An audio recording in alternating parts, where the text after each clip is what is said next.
தமிழகம் எங்கும் கிளைகள் கொண்ட Annamal institute of hotel management and hospital management படிப்பில் சேர்வதற்கான அட்மிஷன் நடைபெறுகிறது. வடகொரிய அதிபர் கிம் ஜாங் உன் தன்னுடைய சீன சுற்றுப்பயணத்தை அதிநவீன வசதிகள் கொண்ட கவச ரயிலில் மேற்கொண்டுள்ளார்.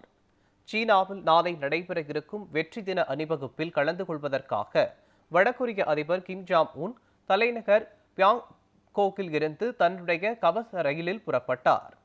இந்த மாநாட்டில் சீன அதிபர் ஜி ஜின்பிங் மற்றும் ரஷ்ய அதிபர் புதின் உள்ளிட்ட பல்வேறு உலக நாடுகளின் தலைவர்கள் பங்கேற்க உள்ளனர். இந்த சுற்றுப்பயணத்தில் முதல் முறையாக பல்வேறு உலக தலைவர்களை ஒரே நேரத்தில் கிம் ஜாங் உன் சந்திக்க உள்ளார். அவர் பயணிக்கும் பல்வேறு அதிநவீன வசதிகள் கொண்ட கவச ரயில் சீனாவில் நுழைந்துவிட்டதாக தகவல்கள் வெளியாகியுள்ளது. 24 மணி நேர பயணத்திற்கு பிறகு கிம் ஜாங் உன் சீனாவை சென்றடைய உள்ளார்.